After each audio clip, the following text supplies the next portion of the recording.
Спасибо.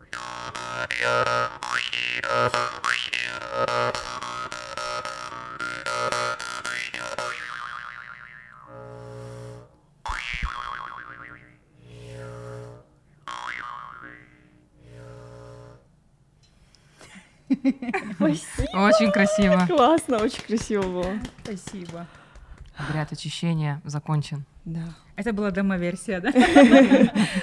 Всем привет! Вы на канале Мискузи Бол, это Мискузи подкаст. Сегодня мы будем пугать вас страшными историями вместе с Мольдер Я тут. и Аселиной. Я здесь. Сегодня мы пригласили эксклюзивного гостя по имени Мария, и а.к.а. моя мама. Да, очень много историй у мамы. Здравствуйте. И Здравствуйте. пригласили подругу мамы, Любу Миронову, которая также расскажет всякие истории из своей жизни. Да. Люба у нас предпринимательница и также блогер, и очень много классных дел делает. Вот. Ну, И, смотри, так прям вы. да. И обе эти девушки, они представительницы якутской диаспоры в Казахстане. Спасибо большое, что вы пришли. Мы, если честно, на канале все время обсуждаем, когда говорим про мистику, про какие-то страшные истории, но вот ни один подкаст никогда не обходится без Якутии. И поэтому так приятно будет послушать ваши истории из первых уст. Я прям весь день готовилась, потому что я очень боюсь мистики, но она, да, почему-то, ну, так сказать, сопровождает. Она присутствует. Она да, присутствует, да. Мгм. Вот. Да. Там страшно, значит, нужно туда идти, да? Да. Ну, вообще, да, у нас много запросов всегда на страшилки, и особенно от Саха. И уже были Саха, но мы хотели бы послушать вас, потому что всю жизнь меня пугали историями из Якутии. И вот я решила позвать человека, который как раз-таки меня всегда пугал. Ну, даже не пугал, просто рассказывал что-то, и ты такой потом не можешь забыть об этих историях. Истории уже иссякли, поэтому, может быть, вы хотите рассказать или вспомнить что-то, что было в вашей жизни мистического или загадочного, или пугающего. Так как мы жили в Якутии, конечно, мы, кажется, все наши детские воспоминания пропитаны какими-то страшилками. Я не знаю, может быть, это было управление страхами человеком, но на самом деле у нас это идет всегда сплошь и рядом, когда нам говорят в детстве про духов леса, нам говорят про духов огня, и вроде бы кажется, что это есть как бы реалии наши, но в то же время это всегда было немножко жутковато, потому что рассказывали нам, помните, Чучуке, это существо, которое живет за печкой, и оно общается только с Да. детьми. Маленький такой старичок в образе мальчика. И он приходит не всем, а именно избранным малышам. И эти дети играют с ним. И он говорит, никому не говори, что я к тебе приходил. Он ко мне приходил, если что, Люба. Слава богу, что ко мне не приходили. Вот, но я расскажу об этом обязательно. Это как домовой, да, Чучука? Но это, знаете, вот Ну, Чучока, это, знаете, это маленький мальчик. У него такие рыжие волосы, но лицо старое. Ну, это, конечно, жутко, но для ребенка это как будто бы нормально. Дети, кстати, не боятся его, Я они не всегда с ним боялась. играют. Я не боялась.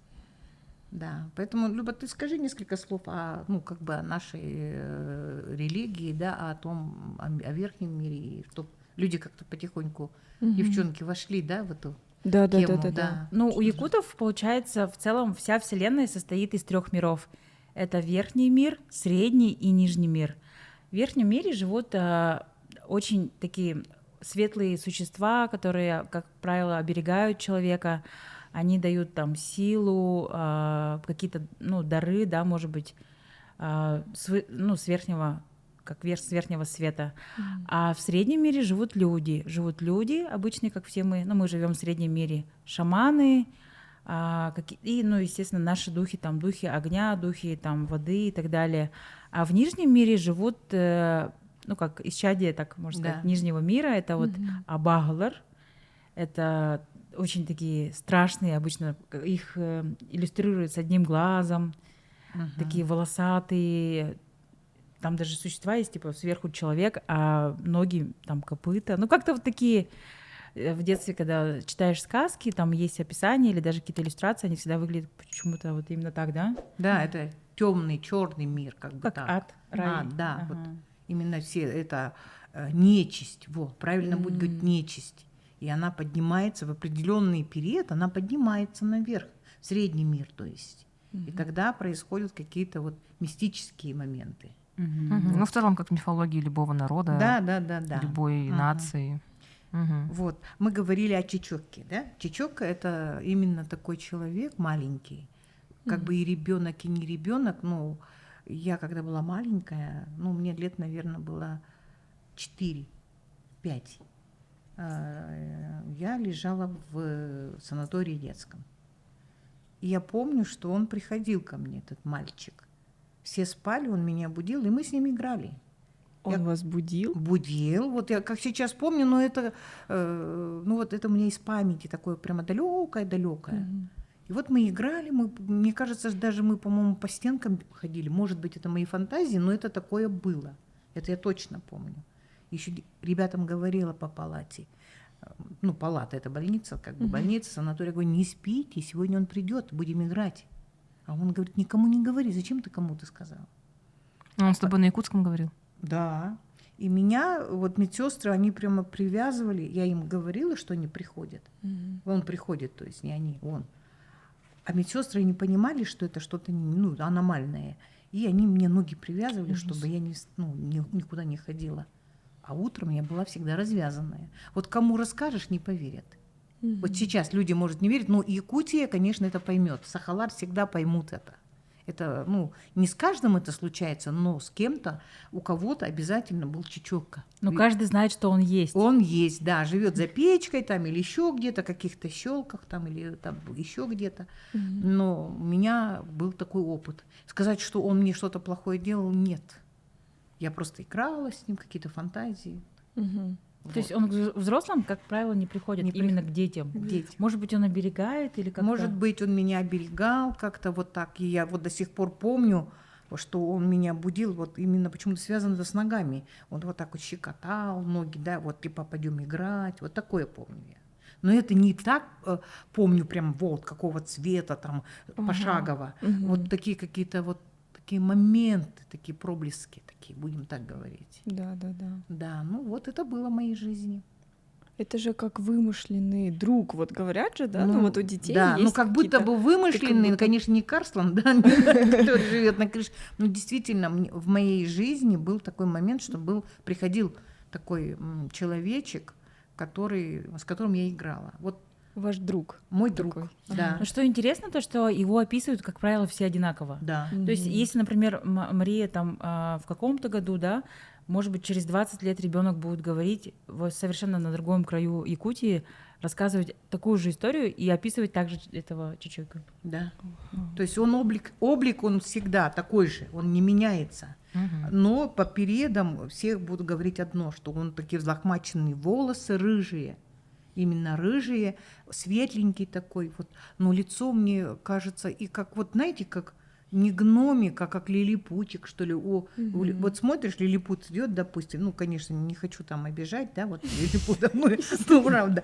Они вроде идут, маленький человечек, а на самом деле лицо взрослое. Примерно так у меня такие ассоциации. И мне знаете, как сейчас страшно за себя, за маленькую девочку, которая не боялась, да, и такое было. Просто дети не запуганы из-за этого. Да. Нет этих рамок. Тут сразу. А еще говоря о среднем мире, Чечёка, получается, тоже же житель среднего мира, да? Да. И у меня бабушка, она выросла и, родилась и выросла в лесу, в тайге, и она была очень близка к природе, получается, они ездили там на оленях до лекарств, до каких-то там определенных магазин там за мукой и так далее.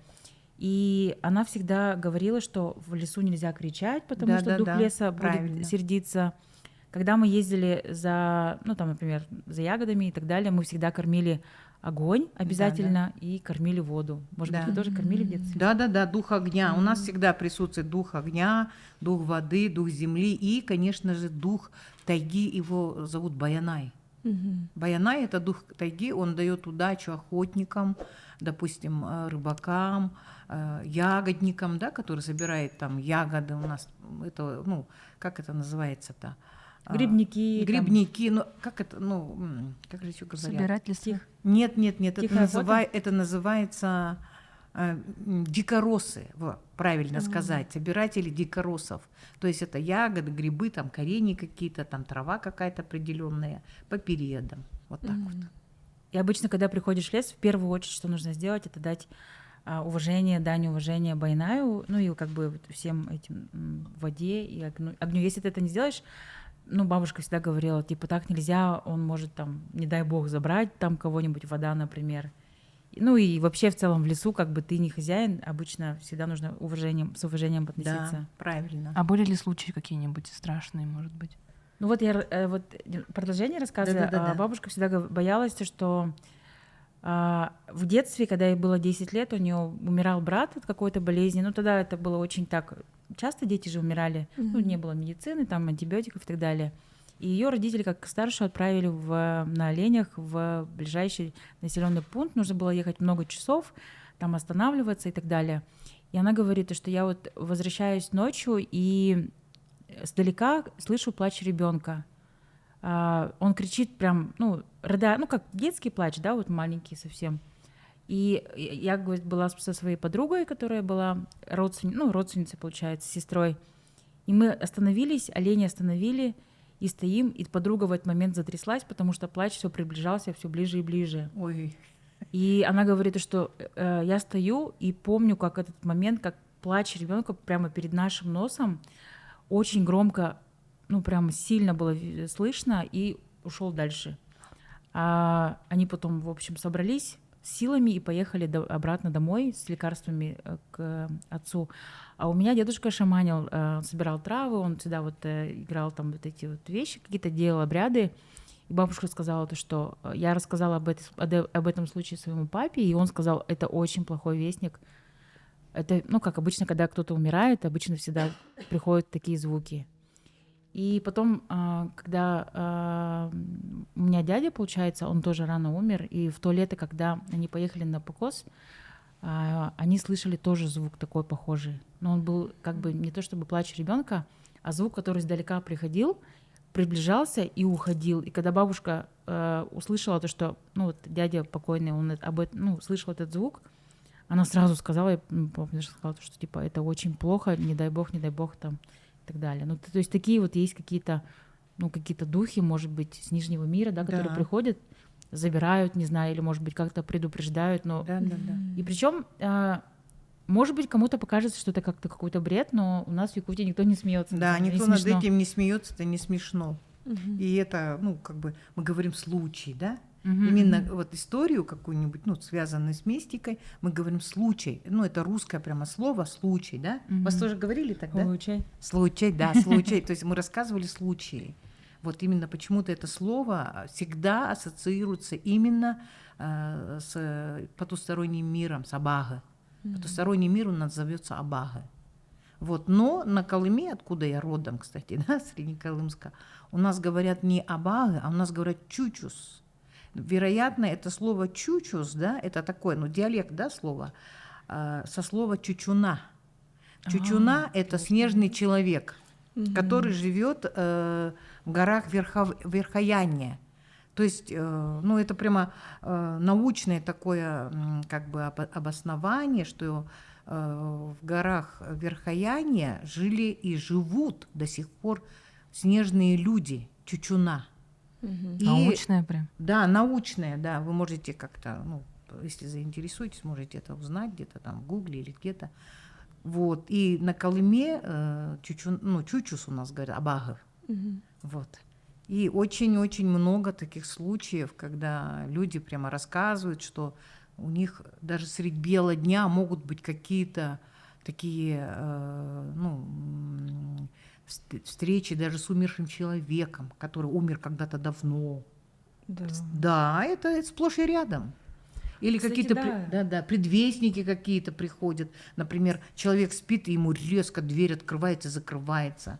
Да, это вот я взрослая женщина, вот, Люба, подтверди мне, пожалуйста, это нормально. Вот духи предков обычно приходят во сне, там кто-то приходит. А еще на дороге Женщины стоят. Да. На дороге Да-да-да. обязательно стоят путники, путницы, которые останавливают транспорт. Когда едешь в Да, смысле, и Как ночью. это, как будто везде, да, есть Да, такое? везде есть. В Казахстане тоже есть? Да, Да, у на нас здесь женщины Копчегае. с копытами, да. Да. Ну, насчет копыт я не знаю, но как бы у нас без копыт. Но это настолько достоверно, почти в каждом районе Якутии всегда есть такие попутчики, Да. которые подсаживаются в транспорт, а потом незаметно как-то исчезают. Может быть, это люди, которые ушли не своей смертью? Да. души? Люди, которые умерли скоропостижно, допустим, да, ну, мгновенной смертью какой-то или насильственной, их души, они всегда блуждают между, вот как Люба говорит, между между средним миром и верхним миром. Да. Да, и вот так вот они блуждают. Вот насчет, что мы говорили Может, щас? какой-то есть точный случай, не просто вот что обобщенная информация, а какой-то вот прям ужастик. Вот что ехал дядька и так далее. Такого нету. Я расскажу. Есть... Ой. Ты расскажи, потом я расскажу. Ты расскажи. Нет, ты расскажи. Я помню этот случай. Это не то чтобы случай, это факт. То место, откуда я родом, откуда мои предки родом, есть место, куда, то есть это в лесу, это не населенный пункт, там не живут люди, то есть есть очень такое место, где люди приходят то есть приезжают на охоту и туда не заходят, то есть это такая территория, потому что там похоронены шаманы. И раньше почему-то Сахалар, может быть, шаманов не в землю хоронили, да, получается? Да, на дереве. На дереве такой домик, и все, кто там знает, местные, они говорят, туда нельзя ходить, потому что там захоронен шаман, видимо, какой-то черный шаман, злой. Да. И у него прямо, то есть те, кто видел, они говорят, что из домика, из гроба, я не знаю, торчат волосы до сих пор прямо. И вот это место, как бы, оно считается таким, не очень хорошим, и туда лучше не ходить. Те, кто там был, либо болели, либо там умирали и так далее. То есть это место, которое до сих пор, вот мы живем сейчас, в современном мире, да, у нас там искусственный интеллект и так далее, но до сих пор, из поколения в поколение мы все знаем, что это, туда нельзя ходить, там захоронен шаман. Я не знаю, сколько он там веков лежит, волосы торчат. А он также на дереве, да? Да. Еще жесть. Раз мы перешли так плавно к шаманам, да, я хочу сказать, вот в Среднеколымске, да, откуда я родом, есть река, в Среднеколымском районе есть река такая Лазея. И жила там когда-то девушка Фёкла. Красивая, такая она была необычной красоты, такая рослая, добрая. И у нее был дар. То есть она была какая-то целительница или ясновидящая. Ее звали Удаганка. Удаганка — это есть диалект тоже, это слово такое. Вас говорят Удаганка? Да. Удаганка. Это Удаганка, это значит шаманка.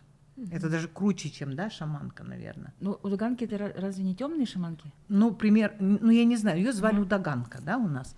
И вот эта Фёкла, в общем-то, так получилось, что отец запретил ей выйти замуж, запретил жениться простому парню, простолюдину, да, на ней жениться.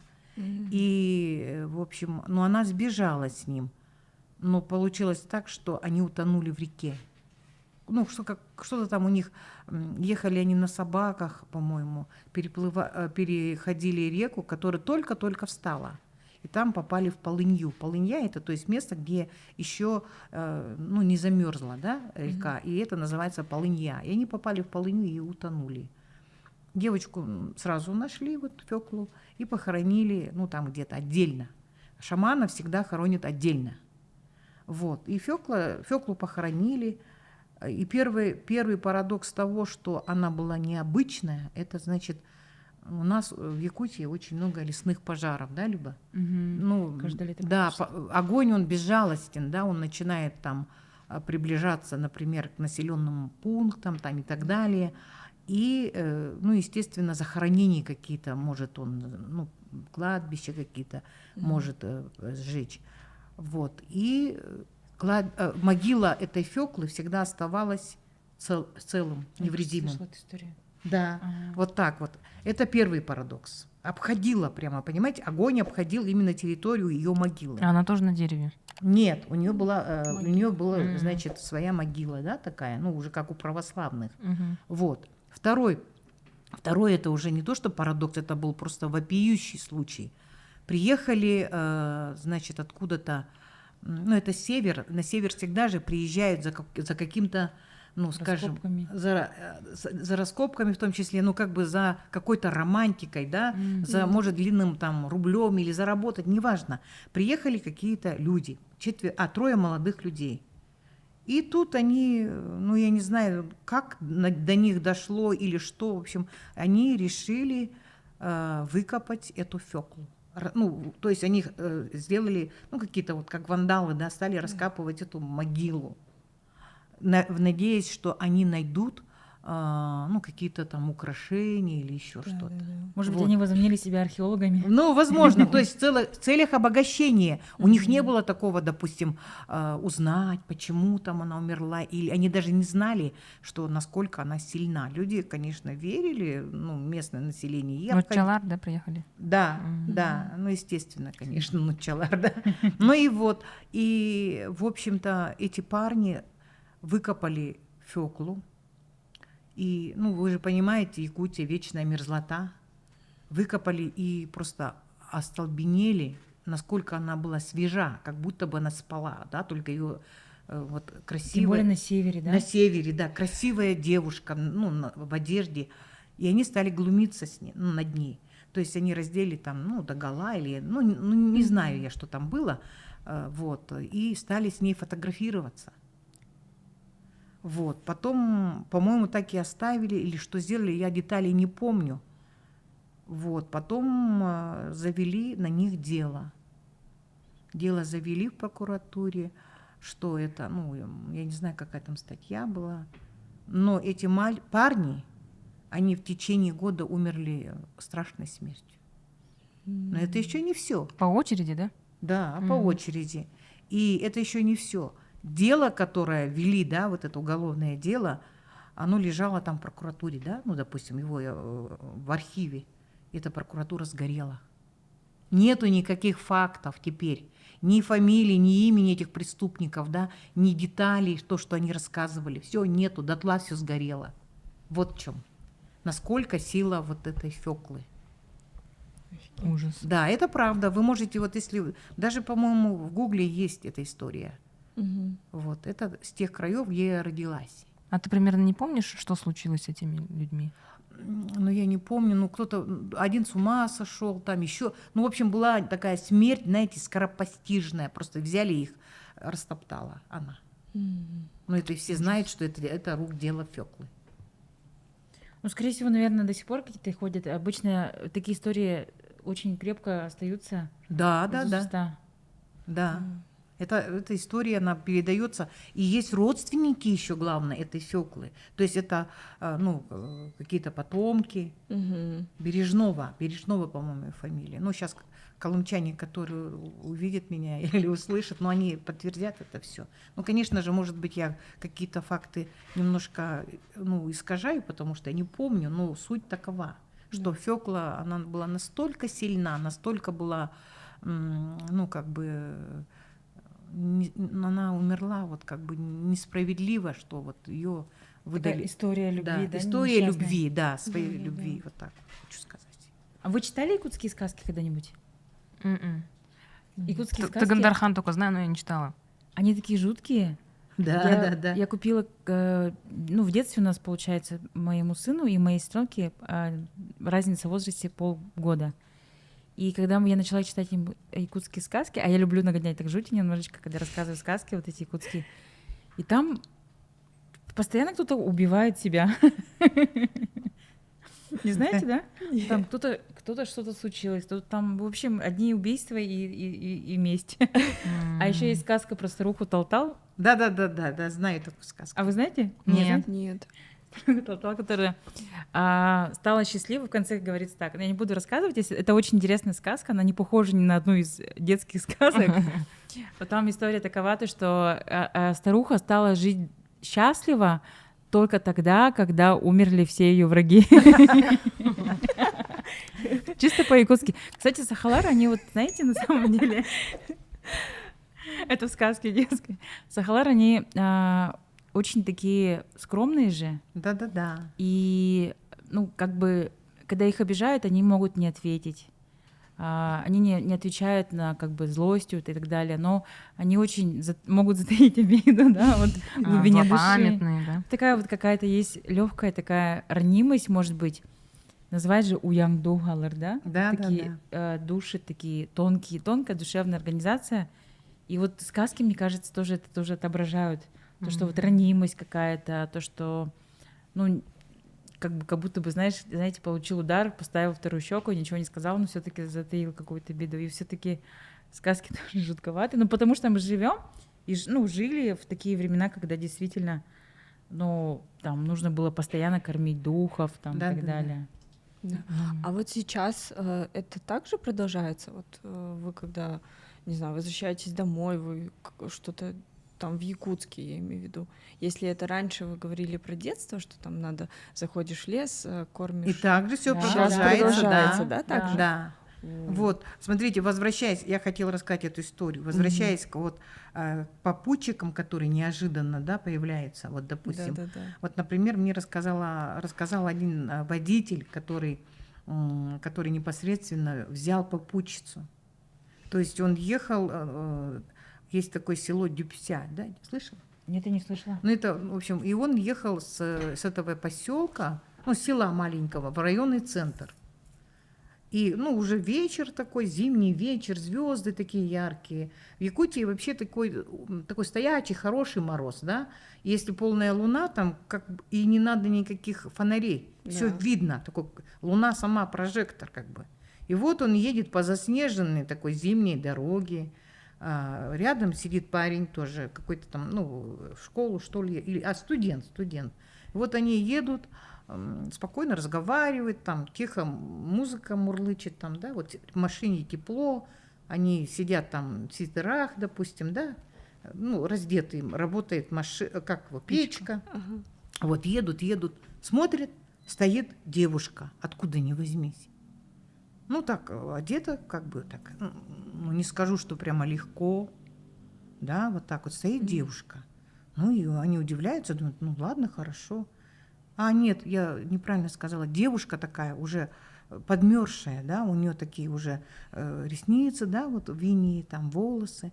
Ой, говорит, бедняжка замерзла, давай ее довезем.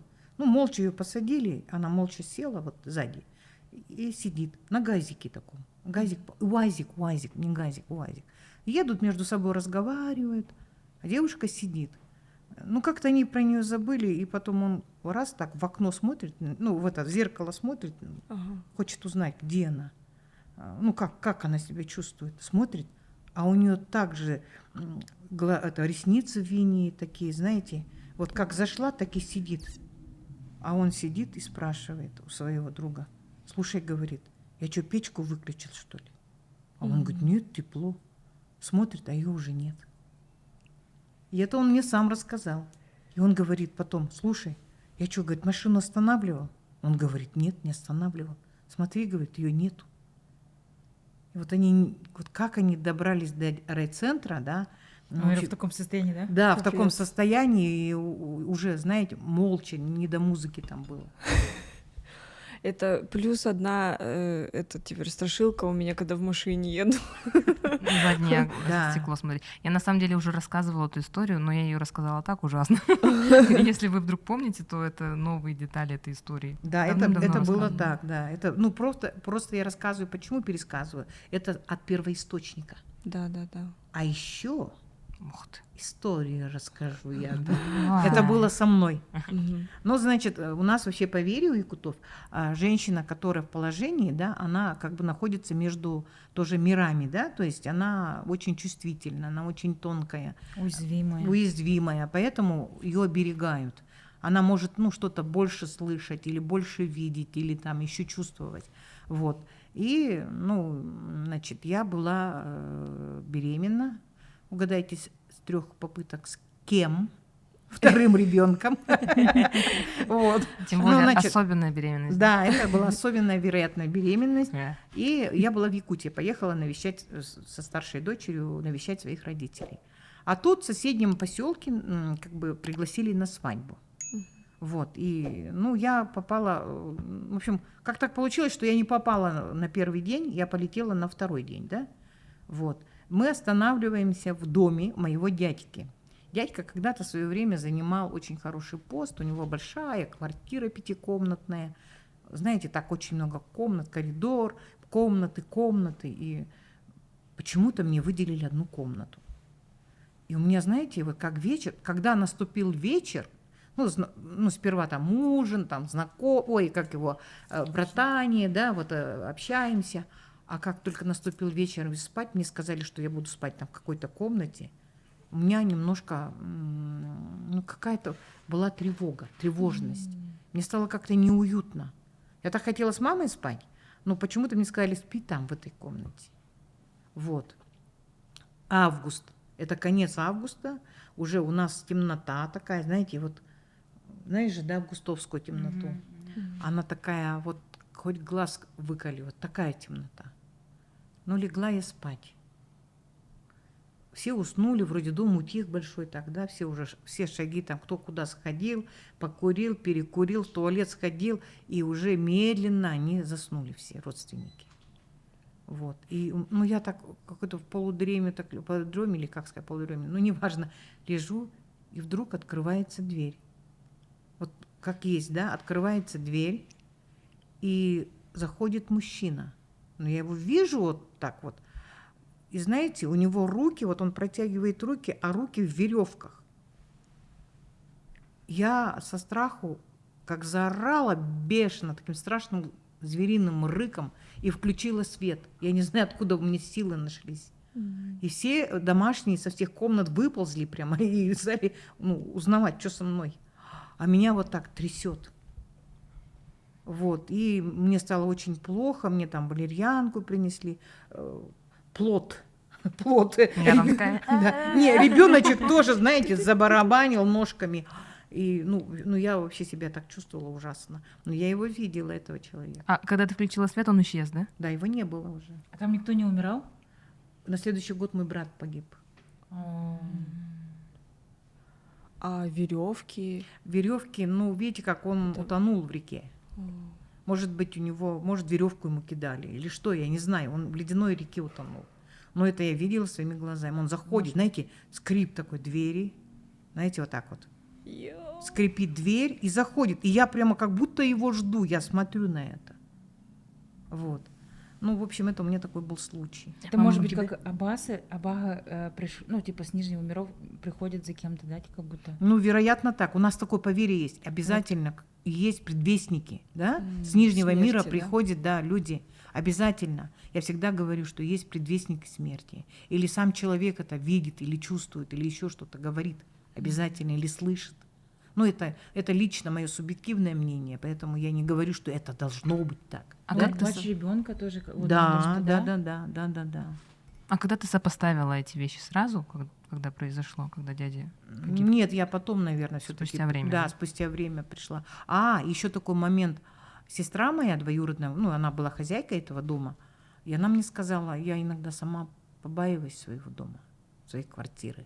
И еще кошка, кстати, вот этого моего брата погибшего, почему-то они уехали в отпуск, поэтому мы были у двоюродной сестры, а не у брата моего родного.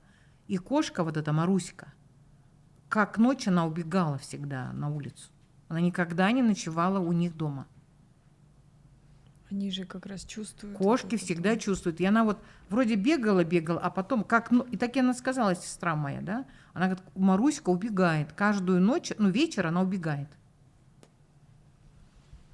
Вот, и я сопоставляю вообще вот этот поселок, где мы были, это Зырянка, да, Зырянка, вообще Якутия очень большая, и она сплошная, не только мистическая, там много моментов из таких, которые были много заключенных, да, начиная с декабристов, заканчивая полицейными, там социал-демократами и так далее, да, и многие умирали, неестественной своей смертью, была какая-то несправедливость, люди озлобленные, да, приезжали всегда. Это же не от хорошей жизни. Много было смертей, суицидов.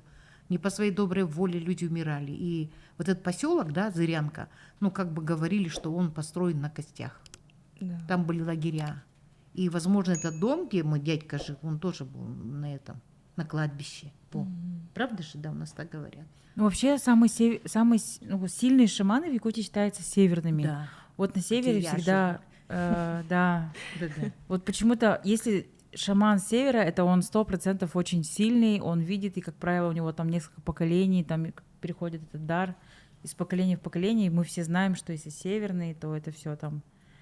Всё Может быть, по-настоящему, потому да? что Мгм. мы слишком... Ну как, все таки я думаю, у каждого якута, вот даже вот с Ахалар приехали, да, вот сюда вот много ребят после геополитической ситуации, и каждый, кто приехал, ему, может быть, там в 20 лет, 30, не знаю, 40, и первое, что они делают, они жарят вот оладушки и идут кормить землю, новую землю, куда они приезжают. То есть это у всех, вот у современных людей как бы из поколения в поколение остаются вот эти вот моменты, чтобы покормить землю, чтобы земля нас приняла. Смотрите, значит, было это дело так. Ну, у меня была очень близкая, родной человек, но по каким-то обстоятельствам ее похоронили далеко от нашего дома. И, так получилось, что ее никто не навещал. И мы с братом моим родным поехали, навестить после многих-многих лет. И приехали, значит, в этот Алдан, это река Алдан, там городок такой маленький. Мы, к сожалению, не нашли могилку этого человека, нашего близкого человека. Так получилось. Никак, это невозможно было. Я вначале как бы увидела, но потом, когда подошла, и оказалось, что я ошиблась. Но мы нашли такую могилку, где было написано Третьяков и Среднеколымск. И мы туда, значит, сделали обряд, такой поминальный, да, оладушки так, значит, положили, поговорили и вернулись, да, уже как бы, не удовлетворенные, что мы не нашли могилку. Вот. Затем, когда возвращались, это было октябрь, это было 5 октября, как сейчас помню, а в Якутске в октябре, начало октября, это просто пушкинские, скажем, пейзажи. Яркое такое синее небо, такой редеющий лес, но он был в таких ярких, красных, желтых, каких-то багряных таких красках. И вообще вот прямо хочется писать такую картину. Очень такая яркая, живописная картина окружала нас. Мы едем в Якутск на машине. Машина там, как она называется, буханка или что там? Да. Буханка. Вот. Едем мы, значит, впереди водитель, и мы дальше с братом сидим, да, подальше. И вот, значит, едем, вроде все хорошо, там он спокойный, идет, никуда не торопимся. И вдруг вот по этой стороне лес, и дорога такая. Я смотрю с этой стороны, скажем, с левой стороны, прямо перед машиной дорогу переходит мужчина. Вот я вижу, как вас, вот так вижу его. В коричневом костюме такой, якут. И я кричу водителю: стой, сейчас ты его задавишь. Он тормозит и говорит: кого? Я говорю: вон, смотри, он дорогу переходит и прямо в кусты, в лес, между деревьями петляя уходит. Я его вижу вот воочию, и брат видит. А он посмотрел на нас, и водитель думает, что, что с ними? С ума сошли. Да, с ума сошли. И он говорит: я никого не вижу, вы кого? Я говорю: вон пошел. А он вот так перебежал и пошел в лес туда. Там рядом нету никакого населенного пункта, там тайга. Вот. Потом только до нас дошло, что, возможно, это... Третьяков. Да, это тот Третьяков, которому мы положили свои, допустим, цветы, там, какую-то дань, да, оладушки, вот так вот. Но это мы так сделали, что он, возможно, передаст нашему близкому человеку. Это недавно же было, да? Да, это было недавно. И, ну, где вот, ну, я взрослый человек, да, вот, ну, скажем, как бы, ну, я верю, все равно есть потусторонний, есть тонкий мир. А якуты у нас прям это в крови. И если будет кто-то смеяться, якут никогда не засмеется. Он скажет, да, надо покормить огонь, надо благословить, дать алгыс. Алгыс это как по-казахски бата. Вот так вот у нас. И когда мы молимся, у нас определенной молитвы нет. Мы молимся, вот, допустим, ну как земля, да, у нас солнце, вода, огонь, вот все стихии, скажем, природа. Ну, мы такие люди, дети природы, мы так говорим. Да? Ну, вообще, может быть, ты видела этого человека, и твой брат тоже, потому что все-таки, ну, факт остается фактом, потому что у тебя есть дар же. Ну, да, есть какая-то особенность, да. Потому что, может быть, не всем это подвластно видеть вот эти детали какие-то, которые в тонком мире существуют. Да. Но я, например, всегда, когда у меня есть какие-то моменты, вопросы, я всегда обращаюсь к Марии, потому что то, что она говорила, ну, реально сбывалось. Прямо и описание тоже. Ну, или я как свидетельница всю жизнь, к примеру, это мамины сны, когда она ночью сражается с духами и орёт. И старшая сестра пошла по ее стопам, то есть они всегда тревожно спят и либо разговаривают, либо орут. То есть для нас нормально, если я сплю и слышу, как мама опять борется с кем-то, и она говорит: «Уходи!» Всегда. Потом она говорит: «Кто здесь? Разбуди меня!» говорит. Да. И всякие. Она говорит: кто-то пришел, кто-то там ушел. Это баттаты называется. Батан, да? Ага, баттан. Баттаты это переводится как будто бы меня кто-то давит. Баттаты это значит давит меня. Да, я всегда кричу: вот разбудите меня, разбудите меня. Вот это всегда кричу. Да. Так что, ну, страшные истории, их очень много, но и они всегда и будут, я думаю, что. Поэтому, если хотите воочию там посмотреть, приезжайте на Якутию, это на каждом шагу. Мне всегда тревожно там, всегда тревожно. С самого детства всегда было страшно, я вот так один. Да, там, ну, как бы там это все есть, да, есть прямо. Заходишь в дом, да, допустим, и уже приблизительно знаешь, вот буду я спать там, ну, если нужна какая-то ночевка, да, буду я там спать или не буду, или как, вот, знаете, вот неуютно, сразу неуютно как-то, вот, знаете, или говорю, раз что-то, хоп, что-то мимо ног как будто бы, ну, вот боковым зрением, я говорю, у вас кошка была? Они говорят, кошка была у тех хозяев, ну, как будто так. Ну, ты расскажи про дачу.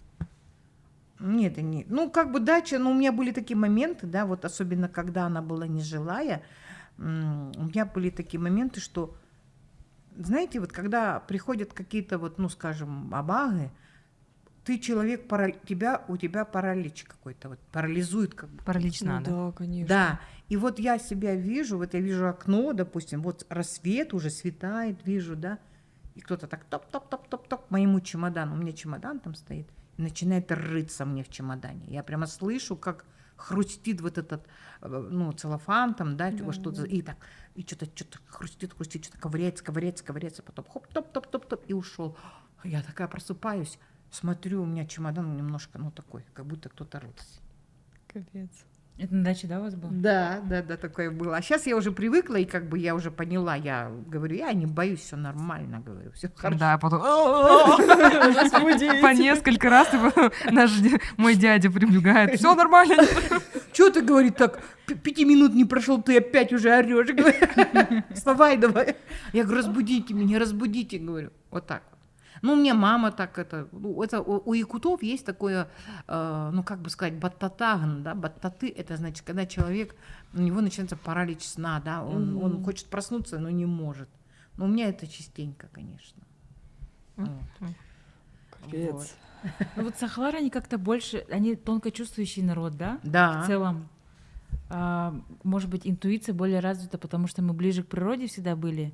И такие, как бы сказать, то, что даже находясь в Якутске, в столице, ты все равно рядом находишься как-то с водой, с рекой, с лесом.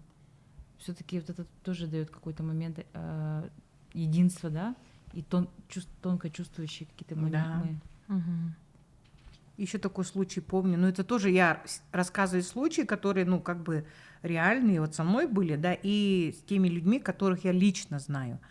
Ну, вот, например, у якутов, да, если, например, остался, ну, это в старину было, сейчас я не знаю как, если пожилой человек остался один, но он всю жизнь жил один и не было семьи, его какая-нибудь семья брала под опеку, да? Вот у нас так это как-то. И этот человек жил, ну, с какой-то семьей.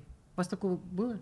Ну, я не помню, что именно в нашей семье. Ну, вообще такое ну, у якутов это И детей распространяется. забирают. Детей же тоже еще Детей забирают, но стариков тоже берут как бы под опеку, да, вот так вот. Вот. И у нас жил один такой дедушка, его звали Иван. Ну, У вас дома? Нет, это у моих родственников, да, у моей тетки. И этот Иван был для нас как дедушка. Он был из казаков, потому что там, где я родилась, очень много потомков казаков, которые осваивали эти земли еще при там каком-то царе, я не знаю. Ну вот. И вот этот Иван, он занимался, ну, рыболовством, да, ну, ловил рыбу вдоль реки, там, где на каком-то там участке. У нас называется это заимка. Это такое старое русское слово заимка. Слышала же, наверное, да? Нет, я не слышала, но я знаю, что вот те, где там были казаки, у них такие какие-то говоры даже чуть другой. Да. Какие-то супер древние русские слова. Да. Они говорили на таком прямо на старорусском. И вот на этой заимке Помаскина, по-моему, даже названия такие: Помаскина, Заборцева, Кульгина, вот такие русские, казацкие такие названия. И вот этот дедушка, он, значит, когда он, допустим, приехал на зимовку, то есть у нас есть зимняя рыбалка, есть летняя рыбалка. Это очень важно. То есть пока река освобождается от льда, это называется ледоход, да, вы знаете. Когда река, ну, замерзает, называется ледостав. Вот.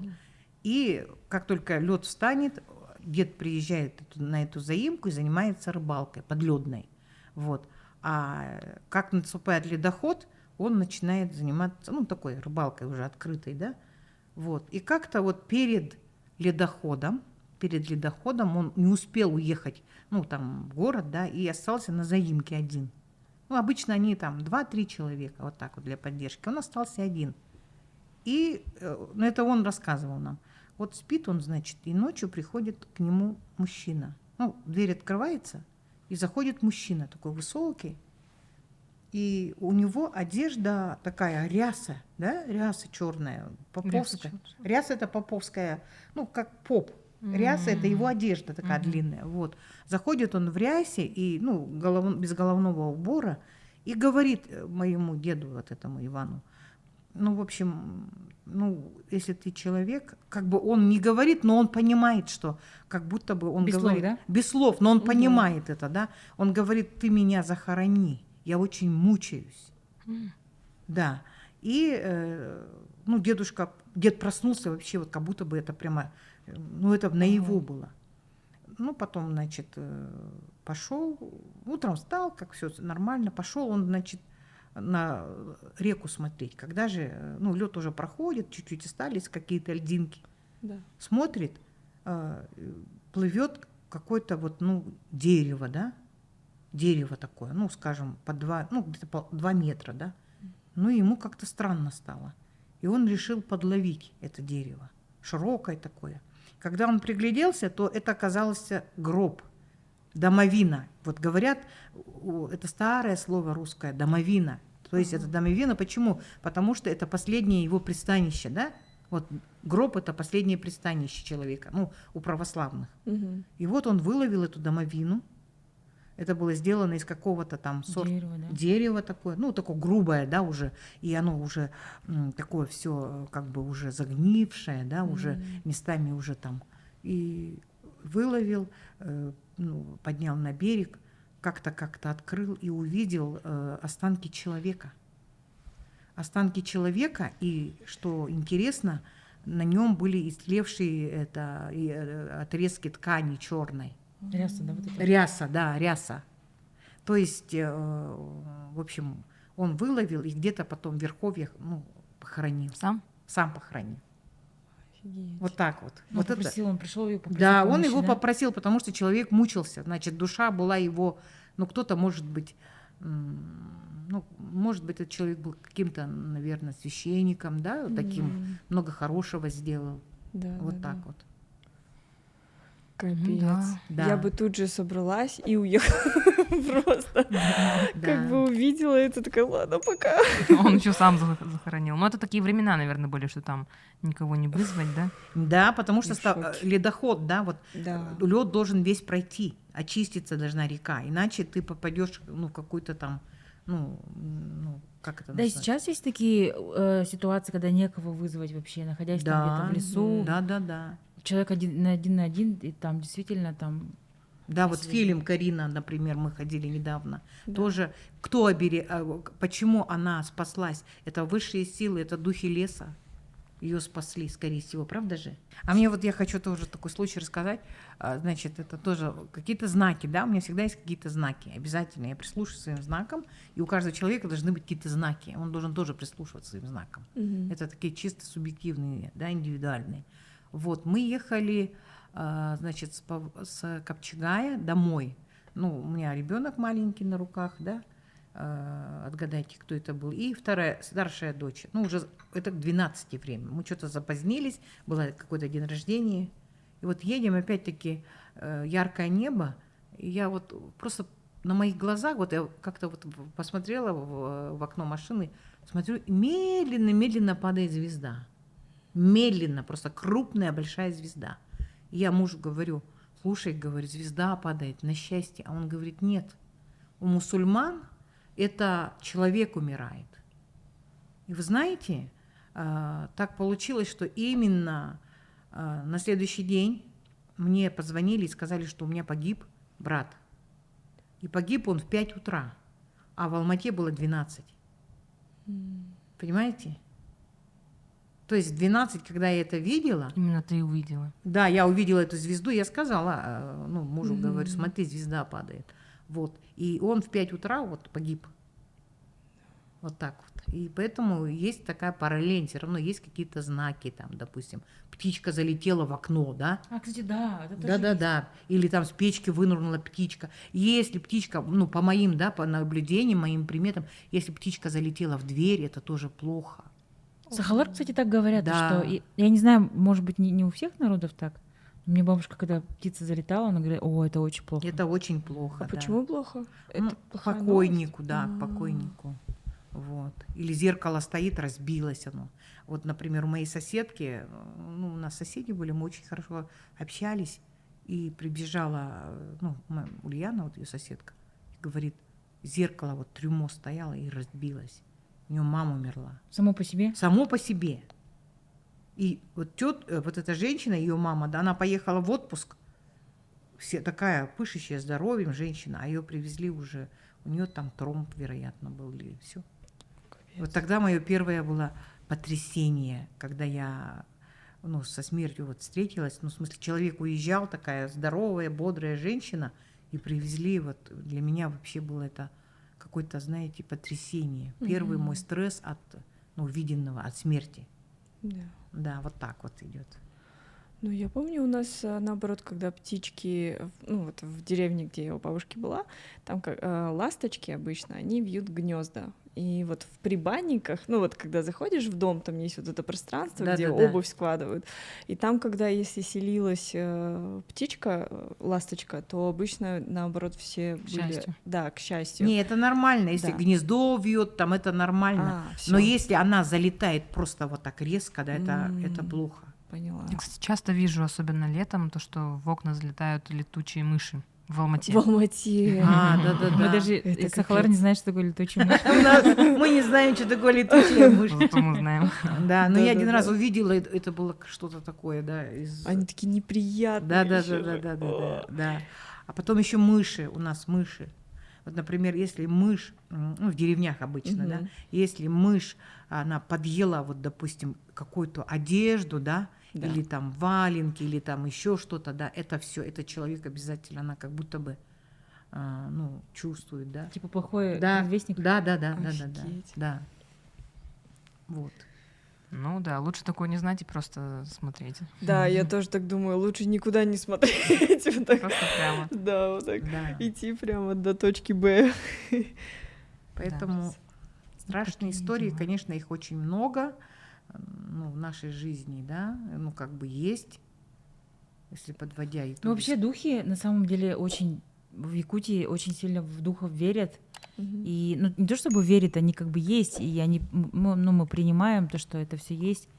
И ну, мне кажется, что есть какие-то обряды, вот очищение. Всегда же вот Да. конский волос сжигают, например, Мгм. с травой, багульником. вот это. Багульником, да, обязательно. Мы с бабушкой тоже ходили постоянно, багульник собирали, вот именно вот эти северные травы. И вот это береста для того, чтобы дом очистить. Да, можжевельник еще. Да, Такой да. можжевельник, да, обязательно. Вот эти травы, которые именно на очищение вот такие Да, да, да. очень редкие. Как у нас Адраспан, да? Да, ну, допустим, если после похорон, да, допустим, обязательно нужно, ну, сделать такое очищение через жжение травы, да, Да, да, вот да. так вот. Ну, как будто бы корни все равно похожие, Общие, да, да. вот то, что мы- Чурки. Да, да, Ну да, но сейчас разные. да. Просто сейчас начнут писать, нет, казахи вообще-то мусульмане. Вот, да? Не, Нет, мы же но- все изначально были эти. Да. Да, ну лучше да, это нужно. язычники. Ну мы этот... Лучше не знаю. Я просто исламофобка, по мнению всех мусульман Казахстана, ну, кто смотрит нас, я просто главная исламофобка, потому что я рассказываю про якутские какие-то там вещи. Поэтому, ну, это все вырежется, поэтому не Да. страшно. Ну, вообще, на самом деле, мы же все же раньше были этими... Да, тенгри. Тенгри, да. Да. Ну, вообще, и вот живя в Алмате, тоже я вот, ну, как бы, много с таких историй. Много-много историй. И, допустим, там, где я работала, всегда были такие моменты, хоп, дверь открылась, или раз книги как разом упали, бежишь, смотришь, ничего нету. Или же, ну, видела даже такие какие-то тени, да, но я никого не пугала. Ну, и там сотрудники говорят, слышали? Раз переглядываемся, тук-тук, кто-то ходит. Да, кстати, я помню, ты всегда говорила, что ночью ходят, и потом охранники еще боятся, да? Да. Что-то да. было с охранником, нет? Ну, там он что-то, ну, вообще у нас там есть что-то не то. Я не буду говорить это где, да? Ну, там, да, там действительно вот все время вот так вот. Кто-то ходит. Я приходила и говорила, да что... И вот выходишь, да, и как будто кто-то на тебя смотрит. Оборачиваешься вот так вот. И Офигеть. да, или же вот идешь, и за тобой тоже шаги как будто бы. Я говорю, там кто остался? Никого нету. Вот так. Ну да, есть такое. Поэтому есть какие-то люди, которые... Ну, не люди, а какие-то силы, которые рядом с нами, да? Есть Ну какие-то да, мы это сущности уже там, или еще сказали. как-то сказать. Вот. Ну, вообще, Сахалар лучше не обижать. Да, Сахалар, знаете, какие? Они вот очень, они, как бы сказать, честный народ. Они да? еще потом, если подумают на тебя плохо, это еще может быстрее прилететь. да? Прилететь, да? Да, но Сахалар... Потусторонний, Да, Сахалар, они сразу. знаете какие? Ну, в общем-то, близки к природе, да. И вот есть слово у них, ну, наверное, честности, да. То есть стараются не обманывать, потому что они прекрасно знают, что бумеранг, он быстренько же это не будет Вот эти там, энергии, да? да, все на ком-то там, на какой-то там это, внучке или еще кем-то. Он быстренько реагирует, они прекрасно это знают. Вот, и поэтому со стихией, мы дети стихии, да, будем так говорить. Вот. Мне еще очень нравится то, что Сахалар они сказали и сделали. Да, обязательно. И, например, почему они должны... Они почему так... Например, договорился, да, и ты приходишь, но если ты не пришел, то тот человек, который тебя ждет, он просто замерз. И мы, ну, как бы... Мне кажется, это Ну все равно да, какой-то... если климатические вспомнила я, условия. девчонки, извините, я вспомнила один случай. Тоже это был в нашей школе старой, да. Была одна женщина, ну, в общем, она работала, тогда не было сигнализации, может быть, или была сигнализация. Ну, в школе нету сигнализации, как правило. Там есть сторожа, охранники, да. И вот эта охранница, сторожиха, будем так говорить, она ночевала, да, там, значит. И она рассказывала моей маме, просто с ужасом. Моя мама тоже учитель была. И она говорила, я вообще, вот эта женщина, да, ее звали Анна, она говорила, я не могу работать, потому что, ну, пару раз, ну, А первый раз это было так. Значит, длинный-длинный коридор, да, школьный такой. И она готовится ко сну, работает так тихо телевизор, значит, да, дочка там посапывает на стульях, сложена, ну, она сделала такую кроваточку, а сама там где-то тоже на кресле. И слышит, кто-то идет по коридору, вот такие шаги мужские такие, знаете, как будто в сапогах, так, тук-тук-тук-тук. Она думает, откуда? Все закрыто. Все запасные двери закрыты, пожарные там или еще какие. Она выглядывает и смотрит, идет военрук, который погиб. И именно с того кабинета, вот где был НВП, идет, она его видит. И она берет, дверь закрывает вот этой, где она сидит, в учительской, и подпирает там чем-то. И начинает молиться там или телевизор включать, вот так вот. И это повторялось несколько раз. Именно он? Это он, она его видит, она же его не знает вообще. Она говорит, она спрашивает у кого-то. Вот у моей мамы, ну, она просто рассказала моей маме, да, что говорит, Мужик какой-то, да? Да, мужчина именно военрук, она же не придумывает. А этот военрук умер трагической смертью, то есть он был в аварии, погиб. И причем так нелепо. Вот, и он идет, она говорит, вот военрук идет. Вот он якут, вот она говорит, вот якут, военрук идет, она его видит. Он так идет, представляете, а свет горит там какой-то дежурный, допустим, да, и в учительской, и она его видит. В военной форме, вот так вот. Ну, у него, видать, поблескивают там погоны, там какие-то звездочки там. У военных же так же, И да? он типа мимо проходил или все? Ну, он мертвый человек, это призрак. Не, ну куда он шел? Он шел навстречу. В учительскую шел. Да, и она закрывает дверь, да, И он мимо проходит. когда Нет, она- он идет туда, с коридора он идет, она его видит. В ее сторону. В ее сторону, то есть приближается к учительской. Да. Но не когда она доходит, да? закрывает дверь, она продолжает его слышать, да? Он проходит. Нет, она видит, что он идет, и у нее ужас, это же страшно же. Где он- Конечно. Куда он идет? Он идет к ней, ну не к ней, он А. идет, да издалека он идет. Вот представляете, длинный коридор. И когда она закрывает, то он все не слышит. Ну, его. она такие шаги, он топчется куда-то и уходит. Но я это не могу утверждать, потому что меня поражает тот Лучше факт. скажи, куда он идет. Нет, меня поражает тот факт, что она видит этого человека, и он Конечно. идет. И она закрывается, и потом она отказалась от этой работы. Ну, я помню школы и вообще все... Школьные коридоры, помнишь? Да, Просто какие я они? помню в Среднеколымске какие школы. То есть это же такие ветхие здания, очень длинные, продолговатые ветхие здания. И всегда все, что старинное было, все было страшненьким. Даже библиотека. Нет, не то, что внешний облик страшный, а то, что все равно видно, что ну уже старинное что-то. Скрипят половицы, да, и так далее, и так далее. Да. Там Поэтому- еще все равно вот столько энергии, столько детей прошло. Там Конечно, все же конечно, своей да. энергией делятся, считай, 11 Да, классов, даже в окна 10 классов. страшно посмотреть лишний раз. Ужас. Да, так что welcome. Если хотите пощекотать себе нервы и за Там же еще на севере есть место Киселях. Киелях А туда нельзя, кажется, ездить. нельзя. Это вообще такое место. Это Я слышала, гора, да? нет, это такая Киелях сопка какая-то, и там камни похожи на людей. людей, да. На севере. Это нельзя туда ехать. Почему? Потому что там какая-то энергия, какое-то магнитное поле, которое кого-то принимает, а кого-то просто Кто уничтожает. болеет, кто-то Да. там что умирает. Убирает она. Поэтому с этим нельзя. Но там делали какие-то туры даже. Да, потом остановились, да, по-моему. Ну да. Да. Обожаю человеческую натуру. Туда нельзя идти. Делаем туры. Делает туры, да, Погнали. да. Капец. Мой знакомый поехал туда. Ну, правда, помнишь, Да, погиб. он погиб. Он поехал туда, но его жена родила дочку. Ну, можете это убрать, да, потому что я назвала фамилии, да? Ага. Можно... Вот. Да. И, значит, она родила долгожданную дочку, да? Жена родила долгожданную дочку, а он нелепо погиб в воде. Ждал себе охотников, ему должны были с Якутска приехать люди на северного гуся, на охоту, да, вот. И поехал он то ли проверять сети, то ли еще что-то. Сам был в этом спасательном жилете, а люди его нашли уже мертвым возле своей его лодки и в этом спасательном жилете. Что было, никто ничего не знает, но, в общем, он утонул. После именно этого посещения, вот этого похода на Кисиляртас.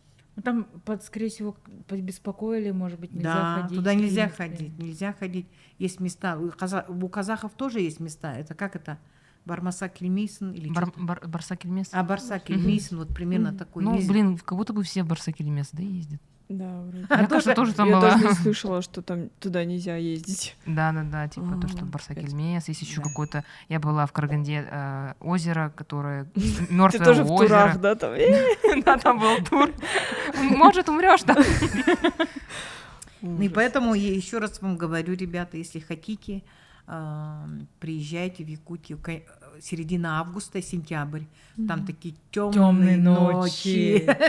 И звезды. И звезды, и знаете, и как-то вот так мистично, темный лес такой, знаете, и это тихо, такая тишина, и эта тишина как-то вот может даже с ума, наверное, свести. Мне да? кажется, именно такие темные ночи и какая-то глубина во тьме, да? Да, именно какая-то вот такая энергия непонятности, вот что ты песчинка какая-то мистика, и ты стоишь и не знаешь, насколько вот это величие над тобой непонятное. Энергия прямо, не то что сгусток, а прямо целый океан энергии. А до этого там белые ночи. Белые летом? ночи, летом белые ночи. Июнь-июль, да? Да. Белые ночи. Мгм. Вот и не случайно говорят, что Якутия, она почему мистическая, да? Потому что, во-первых, холода, минус 70, ну, На самом севере. да, на самом севере, там минус 50 это норм, да? Жара плюс 40. Потом, опять-таки, недра, да, природные ресурсы. Именно в Якутии вот эти чистейшие алмазы, бриллианты, которые Там же превращаются тоже в очень бриллианты. много было историй вообще с Да. этим связано, когда приезжали другие люди, могли там... Ну, где золото и бриллианты, там всегда наверняка были преступления, правильно? Естественно, да. Нечистым. И где золото, где золото и алмазы, да, местные стараются не работать. То есть это нельзя, по нашим обычаям, нельзя копать землю. То Да. есть В советское время Тревожить. все равно все работали. все работали, да. А так раньше так, ну, типа, не совсем, видимо, хотели, да? Да, и потом в Якутии очень большие кладбища мамонтов, которые вымерли. Целый бизнес же есть, он Да. полулегальный, собирают останки мамонтов на севере. А, кстати, их даже выкапывать не надо. Они прямо лежат же на поверхности из-за того, что Там. Да, global warming, да, типа. там что-то Сейчас. там растаяло или что-то. Ну ещё. да. А что? Сладкое, Не, ну- как global warming. Не, а что такого сказать? Ну, в детстве я помню, когда вот они как начинались. Арайбирде. Однажды. Ну, как-то вот всегда сидишь и разговариваешь. Ну, в основном все истории такие, что кто-то умер не своей смертью, ну, как часто, видимо, бывало раньше. И вот его дух ходил там и так далее. Ну, еще очень много, кстати, про шаманов страшных историй тоже бывают. Ну да, у нас, например, если водители проезжают, дальнобойщики, захоронение там шаман дерева или могилу там шамана, обязательно там стоит дерево, да, которое нужно что-то привязать, или монетки оставить, или же там привязать, ну, какую-то веревочку или кусочек материи. У вас такие есть? Да, Да, конечно. это какие-то места особенные. И если ты ничего там не положил, все, это Ну, типа, конец. Да. типа машина может сломаться, колесо там Да, сетовать. да. Не очень, типа, дорога будет. И то есть каждый раз Ты они типа что-то подкупил. вешают. Обязательно Да. это какой-то же Там какой-то жертв. дерево, там У них путеводитель есть, типа, сигареты. где еще находится. да? А невозможно не заметить, он прямо Да. возле дороги. А, Поэтому Вот. как бы так мгм. всегда. Про шаманов историй очень много же страшных. Но я как-то боюсь об этом, я боюсь. А, еще случай вспомнил один. Это был со мной. Да, давай. Ну вот, это, наверное, это напоследок, да? Или ты еще расскажи, Нет, что-нибудь нет. придумай давай. Придумай. Ну, в общем, смотрите, у меня такой был случай. Это тоже, опять-таки, будучи живя в Казахстане, я поехала в отпуск с детьми в Якутию. Вот. И я как-то говорила, что у нас есть ну, очень хорошая такая привычка, обычай. Мы ходим в лес, в тайгу, собирать ягоды, грибы. Вот. И поехали мы, значит, на лодке с подругой и ее отцом, ну, куда-то такую, на маленькую заимочку такую, да? там одна избушка стоит, и эта избушка, ну, вообще у якутов эта избушка, она как бы ничейная, но по обычаям тайги, в эту избушку вот ты заходишь и оставляешь все так же, как было. То есть ты не нарушаешь тот порядок, который есть. То есть обязательно должны быть дрова, чай, Спички. да, спички, соль, там все, что было, и ничего не должен ты использовать. Если даже использовал, должен восстановить, да? Вот. И когда значит, это стоит избушка, и по левую, правую сторону там такие тропинки. А грибов, видимо-невидимо, маслят. Такой урожайный год был. И лес такой хороший. Да, и лес такой хороший, такой, знаете, прямо без всяких этих кочек, такой ровненький такой лесок. Вот. И когда мы поднимались, значит, по берегу, эта избушка, дом стоит как бы на горке, да, вот так. Туда, к этой избушке надо подняться по тропке, и уже там равнина как бы так идет. И когда мы пришли к этой избушке, открыли, и я как-то краем глаза увидела, что, вероятно, от хозяев осталась кукла, да? Кукла, там игрушки какие-то лежат, там что-то, не знаю, обувь какая-то. И кукла лежит, советская кукла из такой твердой пластмассы. Вы не помните, наверное. Я помню. Помнишь, да? И у нее, значит, пустые глаза. Видать, да, правда. Такие пустые глаза, глазницы такие. Там, видать, были какие-то поставленные эти, какие-то штучки, что как глаза, да. И вот так у нее откручивается почему-то голова, да, помнишь такие куклы? Да, я помню такие куклы. Да, вот, то есть волосы такие, да, вот так, как-то вот почему-то как будто бы череп откручивался, да. Это половина, такие были куклы, да. И такие советские добрые куклы, открутил череп. И лежит вот эта кукла, такая, она ничего не двигается, пластмасса такая жесткая, да, ее ничем не пробьешь. Вы зашли туда. И вот она вот так сидит, и кукла где-то лежит в кустах. Но я ее увидела, еще подумала, наверное, была девочка. Зашли мы в этот дом. Зачем? Мы там попили чай. Это нормально, это норма, да. Типа общий, домик лесника. Да. Мы не нарушаем никаких там этих правил, да, мы знаем, что нужно обязательно за собой убрать, оставить все как есть, и чтобы никакого вандализма. Вот. Мы попили чай и так далее, посмеялись и пошли по своим этим маршрутам, то есть собираем грибы. Собрали грибы, посчитали, ведра завязали, все нормально. И, я про куклу-то и забыла. Спускаемся вниз уже к берегу, когда выезжать нам надо на лодке в город. Я раз так поворачиваюсь, смотрю, кукла на берегу лежит. Ты же рассказывала. Я рассказывала. Вот это был шок для меня. А мы вот на этом... Та же самая кукла. Та же самая кукла, она никак не... потому что я... Вдруг там несколько кукол. Нет, это та же кукла. Да там же никого нету. Там только на лодке приезжают. И рядом никаких лодок нету. Тайга. Да, чтобы вы понимали, что там... И подруга не шутила ничего. Никто ничего не шутил, но я ей даже не стала говорить со страха это. Мне кажется, в Якутии мало кто шутит. Да. Я увидела, и я ей не стала ей говорить. И отцу не стала говорить. Я просто... так проглотила и подумала, очень-очень странно. Хоть бы все было хорошо. Вот так вот сказала. Все. Офигеть. Вот. Это, наверное, последняя, да, наша история. Она очень страшная, мама. Очень страшная. Просто кукла без глаз.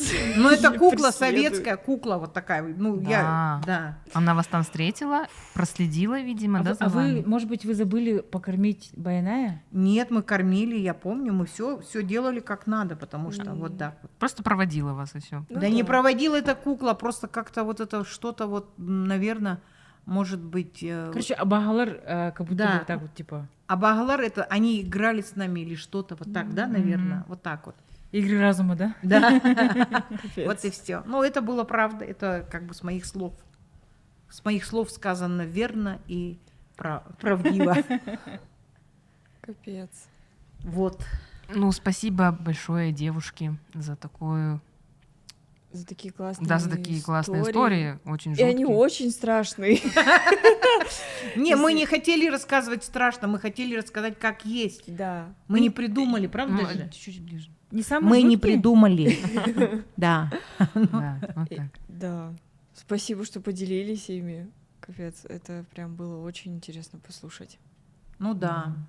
Это не самые страшные истории, Да, на самом деле? Просто мы рассказали то, что было с нами, да, или с нашими близкими, или там Да. знакомыми. Да, за это вам Вот. огромное спасибо. Надеюсь, что в будущем не будет так много сопровождать вас нечисти. Да. Но этого бояться не надо, этого не надо бояться, потому что мы же сказали, что наш мир, ну, по якутским понятиям, состоит из 3 частей, да, вот так вот. И черные силы, они всегда как бы рядом с нами. Средний мир — это все равно, когда как будто бы борьба между добром и злом, что ли. Да-да-да. Вот всегда же как бы есть так. И вот эти вот абагалары снизу приходят, кого-то забирают, там что-то, Да-да-да. болезни и так далее. Но все равно верхние вот эти наши духи Оберегают они оберегают, нас, да.